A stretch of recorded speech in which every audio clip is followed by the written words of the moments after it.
gémir. N'attendez pas longtemps pour gémir. Beaucoup déjà attendent longtemps pour commencer à gémir. Ils essayent d'abord à soulever les montagnes. Ils essayent d'abord à surpasser les problèmes par eux-mêmes. Et ils ont des plans B, des plans C, des plans D. Si ça échoue, je vais tenter ça. Et si ça échoue, je vais tenter ça. Et si ça échoue, je vais tenter ça. Ça veut dire que la personne est encore sûre. La personne sait que ça va marcher encore. Encore des réserves. Non, n'ayez pas des réserves. Ne prends pas beaucoup de temps pour commencer à gémir.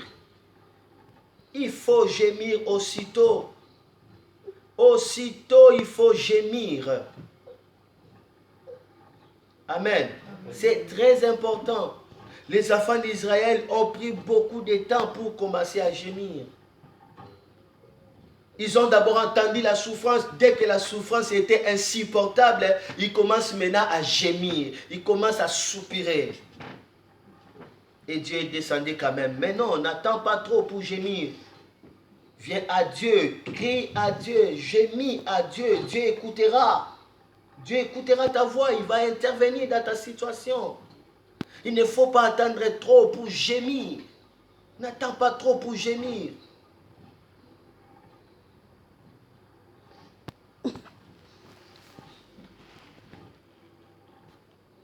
Amen. Amen. Amen. Moi, je me rappelle un jour comme ça, même maman Nadine, là, pendant qu'elle souffrait de maladies, là, c'était bizarre, terrible.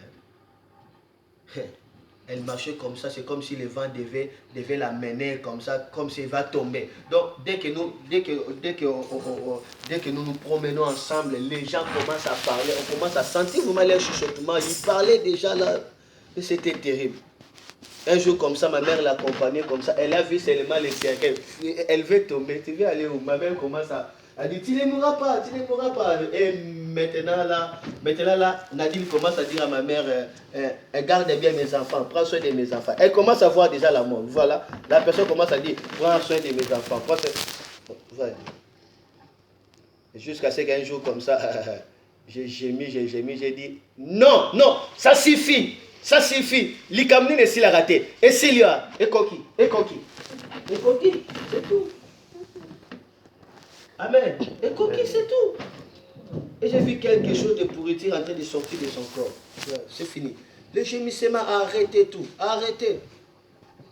Amen. Arrêtez. N'attends pas beaucoup de temps pour gémir devant Dieu, pour dire à Dieu, je ne peux pas, je ne supporte pas. Sans toi, je ne suis rien. Il faut gémir aussitôt. Amen.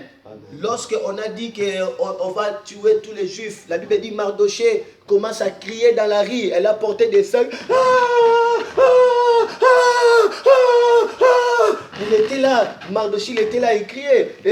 Et Mardoché dit, il faut voir la reine. Ce n'est pas le période de voir les rois. Dis à la reine, j'ai besoin de lui. Personne n'entre ici avec des sacs. Moi aussi, je ne vais pas enlever les sacs parce que je ne peux pas. Je dois gémir. Je dois toujours porter les sacs. Et la parole arriva vers Esther. Esther aussi gémissait. Elle porte des sacs. La reine, il commence à gémir. Elle ne mange pas. Elle porte des sacs. Humiliation. Et l'Éternel avait intervenu. L'Éternel avait changé l'air pleurs au cri de joie. Bientôt, tes pleurs vont changer au cri de joie. Amen. Bientôt, ça ne sera plus des larmes de pleurs, ça sera des larmes de joie. Amen. Mais il est important de vider les larmes de pleurs pour que ça soit remplacé aux larmes de joie. C'est important de gémir. Ils ont gémi et Dieu est intervenu. Alléluia. Le gémissement, il ne faut pas attendre longtemps pour gémir. Et regardez la parole de Dieu. Voyez 1 Samuel. 1 Samuel, gloire à Dieu. 1 Samuel chapitre 7, le verset 2, écoutez. Il s'est passé bien du temps depuis le jour où l'arche avait été déposée à Kirjam, Jarim. 20 années s'étaient écoulées. Écoutez, soulignez, 20 années s'étaient écoulées, alors toute la maison d'Israël poussa des gémissements vers l'Éternel.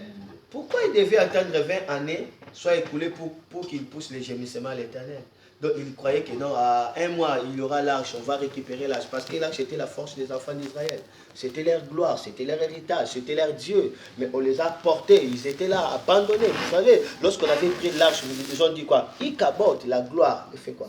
La gloire est bannie. Mais ils ont attendu 20 ans, 20 années d'abord, 20 années, pour commencer à gémir à l'Éternel. Pourquoi attendre beaucoup pour gémir? Commencez à gémir à temps. Commencez à gémir à temps. N'attendez pas trop pour commencer à gémir. Dis à Dieu, je ne peux pas. Viens à mon secours. Aide-moi rapidement, s'il te plaît. Ils ont attendu 20 années pour commencer à gémir. Et l'Éternel aussi est descendu. Parce qu'ils ont gémi. Regardez encore certaines personnes qui ont entendu. Certains peuples qui entendent. Toujours les enfants d'Israël. Nous sommes là. Exode, chapitre 2, verset 23. Je crois qu'on avait lu ça. Écoutez. Exode, chapitre 2, verset 23. Écoutez. Et qu'est-ce qu'ils ont fait? La Bible dit, longtemps après, les rois d'Égypte moururent et les enfants d'Israël gémissaient encore sous la servitude. Poussaient les cris. Ces cris qui leur arrachaient la servitude montèrent jusqu'à Dieu. Pourquoi ils devaient entendre longtemps? Pourquoi ils devaient entendre longtemps pour gémir? Ils devaient entendre d'abord qu'ils puissent avoir des cicatrices dans les dos, dans les ventres, des choses bizarres, et ils commencent à gémir. N'attends pas trop. Gémissez, et l'Éternel descendra pour intervenir.